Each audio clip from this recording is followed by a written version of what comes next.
राजनीतिक विज्ञान और अंतर्राष्ट्रीय संबंध यूनिट 7। इसमें सबसे पहले समझेंगे जो हमें कोई नहीं बताता कि हमें तैयारी कैसे करनी है। लोग बोलते हैं कि आप फलानी किताब रेफ़र कर लो या फिर हमारी कोचिंग ज्वाइन कर लो, बट अगर आप खुद से तैयारी कर रहे हो तो आपको सिर्फ 3 चीज़ों की ज़रूरत पड़ेगी।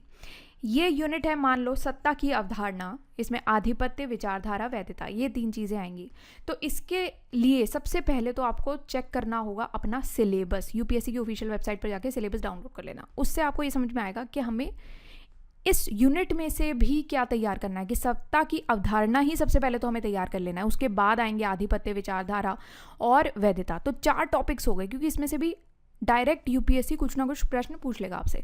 फिर दूसरा आएगा, अब हमें ये बताना मुश्किल है कि सत्ता की अवधारणा में से कौन से प्रश्न पूछे जाएंगे, आधिपत्य में से क्या पूछ लेगा, या इन सब में से। तो उसके लिए हम देख लेंगे पिछले 40 से 45 साल के पिछले पूछे गए प्रश्न एक आप ज़रूर करके जाना। तो इसकी कोई भी मार्केट से बुकलेट आप खरीद सकते हो, अदरवाइज़ आप एक काम कर सकते हो कि सिनॉप्सिस आईएएस की वेबसाइट पर जाना, वहाँ पर फ्री बुकलेट है, उसको डाउनलोड कर लेना। प्रीवियस ईयर क्वेश्चंस की आपको बुकलेट मिल जाएगी। उससे आपको ये समझ में आएगा कि आधिपत्य में से क्वेश्चंस क्या पूछ लेगा, या विचारधारा, वैधता में से क्या प्रश्न पूछे जाएंगे। तो उसके हिसाब से आपको ये समझ में आ जाएगा कि ये टॉपिक्स हैं, ये थिंकर्स पूछ रहे हैं इसमें से, कि आपको बताने होंगे ना कि कौन से विचारक हैं, उनके दृष्टिकोण बताने होंगे। तो टॉपिक्स, थिंकर्स कुछ मिल जाएंगे कि इन थिंकर्स के ऊपर से ये क्वेश्चन पूछे जा रहे हैं, कि हेजीमनी पर ये वाले पर्टिकुलर विचारक हैं जो कि बहुत ज़्यादा इंपॉर्टेंट है, तो उस पर प्रश्न पूछे जा सकते हैं। तो उसके बाद ये थीम्स हैं जिन पर प्रश्न पूछे जाएंगे। तो आपको ना ये थोड़ा सा समझ में आ जाएगा कि हाँ, हमें ये सारे टॉपिक्स तैयार करके जाने, क्योंकि यूपीएससी बार बार वही टॉपिक्स को रिपीट करता रहता है एग्जाम में। फिर तीसरी चीज़ आती है, जो इनमें से भी बच जाएंगे तो वो मिलेंगे आपको किताबों में से। कुछ अच्छी किताबें रेफ़र करके ये यहाँ पर नोट्स बनाए गए हैं। अगर आप सिनॉप्सिस आईएएस ज्वाइन कर रहे हो तो आपको और कुछ भी नीड नहीं पड़ेगी कुछ भी रेफ़र करने की, क्यों हमने पिछले 40 से 45 वर्षों के पिछले पूछे गए प्रश्न सारे यहाँ पर कवर किए हैं, और ये किताबें रेफ़र करके भी क्वेश्चंस बनाए हैं। तो जो भी पॉसिबल टॉपिक्स हो सकते हैं सारे, क्योंकि 40 से 45 साल का जो टाइम होता है ना, बहुत लंबा टाइम होता है, इसमें सब कुछ कवर हो जाता है। तो पॉलिटिकल थ्योरी की केशव चंद्र रथ की ये किताब है, वो इस यूनिट के लिए रेफ़र की गई है। एनसीईआरटी, इग्नू का मटेरियल, और अगर आप सिनॉप्सिस ज्वाइन करते हो तो ये कुछ भी आपको करने की ज़रूरत नहीं, सिर्फ ये नोट्स लगा के चले जाना, हो जाएगा। अब सिलेबस में तो हमने देख लिया कि क्या है। यहाँ पर लिखा गया है स्ट्रक्चर, कि सिलेबस हम किस तरीके से पढ़ेंगे। जैसे कि सबसे पहला अगर हम कंसेप्ट ऑफ पावर की बात करते हैं, कि शक्ति की अवधारणा अगर हम बात करेंगे, तो यहाँ पर ना 1-2 चीज़ें हैं जो मैं आपको बताना चाहूँगी, कि जैसे हम यहाँ पर समझेंगे इसमें क्या है बेसिकली। तो ये उन लोगों के लिए है जो खुद से तैयारी कर रहे हैं। अगर आपके पास कोई भी नोट्स नहीं है, या आपको नहीं समझ में आ रहा कि उन नोट्स को पढ़ना कैसे है, तो उसके लिए आप यहाँ पर दिए गए जो टॉपिक्स हैं उनके अंदर अपना कंटेंट लगा के प्रिपेयर कर जाओ। जैसे कि कंसेप्ट ऑफ पावर, शक्ति की अवधारणा है, उसमें आप पहले परिचय दोगे, शक्ति के विचारकों के दृष्टिकोण, शक्ति की प्रकृति, ये सारी चीज़ें हम यहाँ पर देखेंगे। तो ये सारे टॉपिक्स आपको करके जाने हैं। इस तरीके से सिलेबस को हमने डिवाइड किया है। फिर उसके बाद आधिपत्य की अवधारणा आ गई, फिर विचारधारा की अवधारणा में हमें क्या क्या समझना है, वैधता की अवधारणा में हमें क्या क्या तैयार करके जाना है। तो ये उनके लिए है जो खुद से तैयार कर रहे हैं। अब मान लो आप कहीं और कोचिंग ज्वाइन कर चुके हो, अब आपको नहीं समझ में आ रहा कि ये अच्छे नोट्स हैं बेकार नोट्स हैं, उसके लिए आपको सिंपल एक चीज़ उसमें चेक कर लेनी है कि क्या उन नोट्स में से पिछले पूछे गए प्रश्न उनमें कवर हो रहे हैं, क्या उनसे आप जो भी पिछले पूछे गए यूपीएससी के प्रश्न हैं वो हल कर सकते हो या नहीं कर सकते। अगर नहीं कर सकते तो नोट्स को फाड़ के फेंक दो, आपका टाइम और पैसा दोनों और ज़्यादा बर्बाद होता रहेगा अगर आप पढ़ते रहोगे। एक बार बर्बाद हो गया कोई दिक्कत नहीं है, दोबारा बर्बाद मत करो उसको, क्योंकि अटेम्प्ट्स चले जाएंगे वरना, है ना, वो ज़्यादा ज़रूरी है।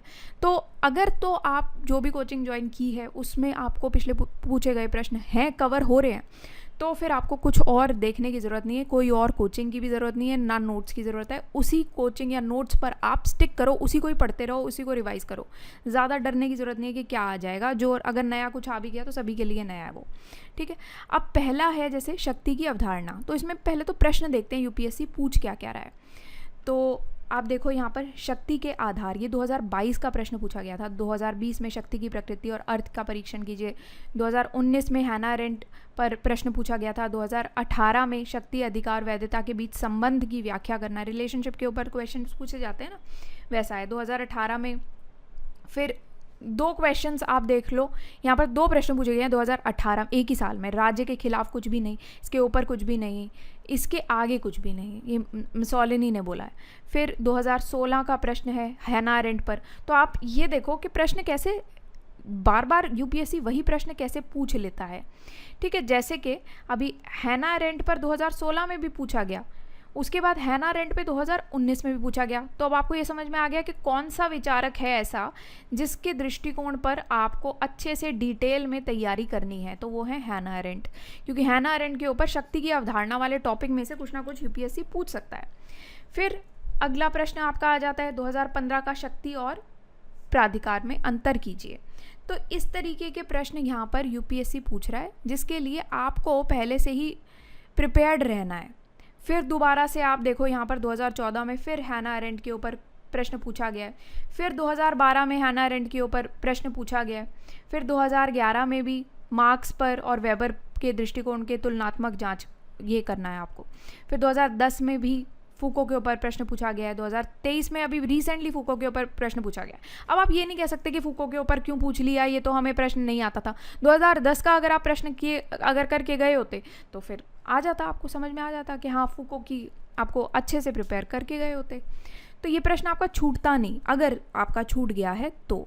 ठीक है, तो इसी वजह से पिछले पूछे गए प्रश्न लगाना तो सबसे ज़्यादा ज़रूरी है आपके लिए, क्योंकि सबसे पहले तो वही देखो ना जो पूछ रहा है, लगातार पूछे जाएंगे। इसी से अगर आप सिर्फ इतना भी कर जाओगे ना तो भी आपका एग्ज़ाम क्लियर करने के चांसेस बहुत ज़्यादा हाई हैं, बहुत ज़्यादा हाई हैं। 2008 में प्रश्न पूछा गया है शक्ति की अवधारणा का। फिर 2003 में भी प्रश्न पूछा गया हैना अरेंट के ऊपर। आप देखो कितनी बार पूछा जा रहा है। अब आप अपने नोट्स में जहाँ से भी तैयारी कर रहे हो एक बार ये चेक कर लेना कि क्या आपके नोट्स में हैना अरेंट के ऊपर कुछ भी दिया गया है इस टॉपिक में से।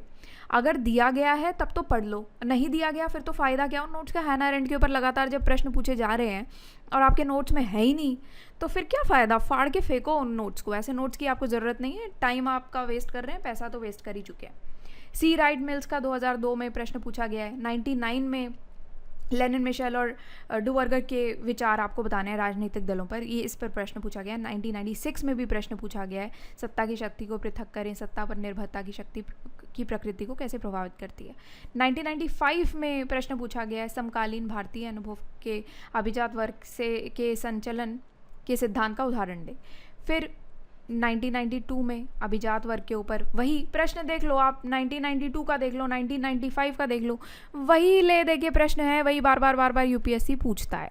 ठीक है, इसी वजह से पहले ज़रूर करने हैं। अभी प्री में तो बहुत चल गया है कि हाँ प्रीवियस ईयर क्वेश्चंस करके जाने हैं। क्यों? क्योंकि प्री में बनाना आसान है, थोड़ा सा लोगों की वो बल्ला टाल के कर देती हैं कोचिंग, बट यहाँ पर थोड़ा मुश्किल हो जाता है ना, क्योंकि प्रीवियस ईयर क्वेश्चंस बनाने, सॉल्व बनाने, वो भी ऑप्शनल्स के, वो एक बहुत चैलेंजिंग डिफ़िकल्ट टास्क होता है, इसलिए सब लोग नहीं दे पाते हैं। तो जिसने एग्ज़ाम दिए होते हैं, जिसको पता होता है, उसी को ही पता है बस कितनी मेहनत वाला काम है। तो इसको आप कैसे स्टार्ट करोगे अगर आप खुद से तैयारी कर रहे हो कि परिचय दोगे। सबसे पहले तो आप कोई भी टॉपिक आप पढ़ते हो उसका 2 से 3 लाइन में तो परिचय दे दो, और उस परिचय में आप डेफिनेशन ज़रूर उसमें मेंशन कर देना। फिर दूसरा है शक्ति पर विचारकों का क्या दृष्टिकोण है, शक्ति की प्रकृति क्या है, शक्ति के रूप क्या है, राजनीतिक शक्ति है, जैसे अलग अलग रूप आपको यहाँ पर बताने हैं। फिर यहाँ पर शक्ति के संबंध में यथार्थवादी परिप्रेक्ष्य बताना है। शक्ति और सत्ता के बीच के अंतर क्या हैं, जिसमें आप शक्ति, प्राधिकरण, सत्ता, फिर सत्ता की प्रकृति को प्रभावित करने वाले अधिकार पर निर्भरता, इसके बारे में हम बात करेंगे। फिर आता है शक्ति के सिद्धांत, जिस पर शक्ति पर फूको क्या कहते हैं, क्योंकि इन सब में से प्रश्न पूछे गए हैं ना, इसी वजह से ये सारे तो हम पढ़ेंगे ही पढ़ेंगे। फिर सी राइट मिल्स, मार्क्स और वेबर, मुसोलिनी, हैना अरेंट, इनके ऊपर थोड़ा सा अच्छे से डिस्कस करेंगे। फिर उसके बाद अभिजात वर्ग के परिसंचरण के संचलन का सिद्धांत, ये हम बताएंगे। तो बेसिकली सर्कुलेशन ऑफ एलिट्स की थ्योरी है ये। तो परिचय देंगे, अवधारणा बताएंगे, कुलीन वर्ग की विशेषता बताएंगे, समीक्षा करके निष्कर्ष कर देंगे इसका। ठीक है, वही ले दे के वही आपका देखो टॉपिक तो वही रहेगा, बस इसके अंदर आपके जो हेडिंग्स हैं, मेजर हेडिंग्स तो सिमिलर ही रहती हैं, सिर्फ कुछ हेडिंग्स अलग हो जाती हैं। ये डिपेंड करता है कि प्रश्न क्या पूछे गए हैं, उस पर निर्भर करेगा ये पूरी तरीके से। अब दूसरी चीज़ है आपकी आधिपत्य की अवधारणा के बारे में, तो इसमें से 2019 में प्रश्न पूछा था ग्रामसी के ऊपर, फिर 2016 में भी ग्रामसी पर प्रश्न पूछा था, 2015 में भी ग्रामसी पर, 2013 में भी ग्रामसी पर, 2008 में भी ग्रामसी पर, 2004 में भी ग्रामसी पर। अब अपने नोट्स में चेक कर लेना कि हेजीमनी वाले जो टॉपिक आएगा आपके नोट्स में, क्या उसमें ग्रामसी के ऊपर ये सारे टॉपिक्स कवर किए गए हैं। अगर नहीं किए गए फिर आपको पता है अगेन क्या करना है, फाड़ के फेंक देने हैं, ठीक है। वही सेम रहेगा।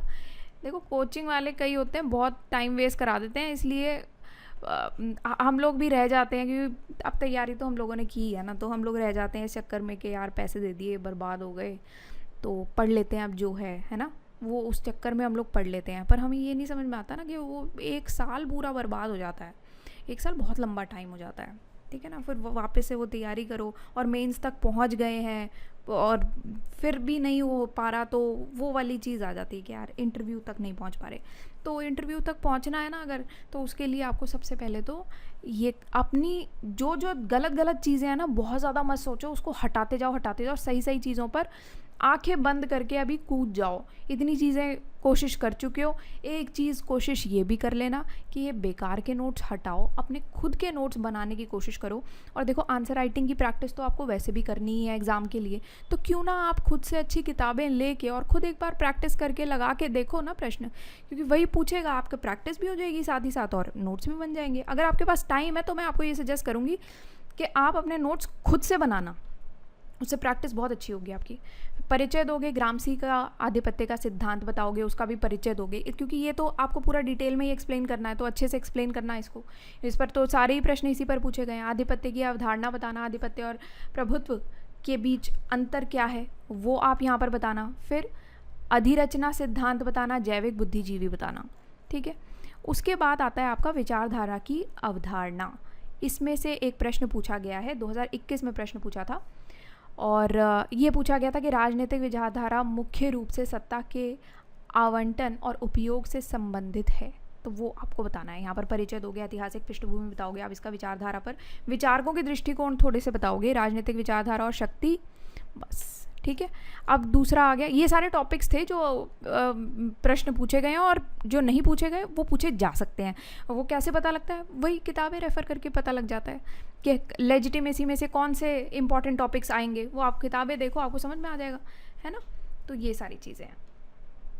अब वैधता की अवधारणा में आप 2021 में प्रश्न पूछा गया था, राज्य के वैधीकरण के उपकरण क्या हैं। 2015 में प्रश्न पूछा गया था, पूंजीवादी समाजों में वैधता के संकट की विवेचना कीजिए, हैबरमास पर।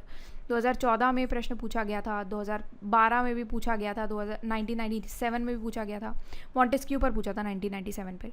अब आप देखो वैधता के संकट पर पूछा गया है, राज्य की वैधीकरण पर प्रश्न पूछा गया है, फिर यहाँ पर आधुनिक समाजों में वैधता बनाए रखने के लिए पूछा गया है, आवश्यक शर्तों का परीक्षण करना है, वैधता और आधिपत्य की अवधारणाओं के बीच अंतर बताना है। तो ये प्रश्न तो ऊपर भी पूछा गया था, यहाँ पर भी पूछा गया है, तो वही प्रश्न बार बार पूछे जा रहे हैं। तो अब आप क्या बताओगे इसमें, वही परिचय दोगे, वैधता के विभिन्न दृष्टिकोण बताओगे, राज्य के वैधीकरण के उपकरण बताओगे, वैधता का संकट, वैधता की आधिपत्य के बीच अंतर बताओगे, ठीक है। तो ये सारे जितने भी आपने पढ़े हैं ना, लेजिटिमेसी है, हेजीमनी है, पावर, ये सब के बीच का एक तो डिफरेंस तो आप जान ही लो, उस पर बहुत ज़्यादा प्रश्न पूछे जाते हैं, इसलिए ये करना ज़रूरी है। बाकी किताबें मैंने आपको बताई दी हैं, कोई भी और प्रश्न हो आपके मन में तो वो आप पूछ लेना कमेंट सेक्शन में। और जो लोग ये पूछते हैं बार बार, बच्चे यही पूछते हैं कि क्या इतने से हो जाएगा, क्या अगर हम प्रीवियस ईयर क्वेश्चंस करके चले जाएँ तो हमारा एग्ज़ाम हो जाएगा? हो जाएगा।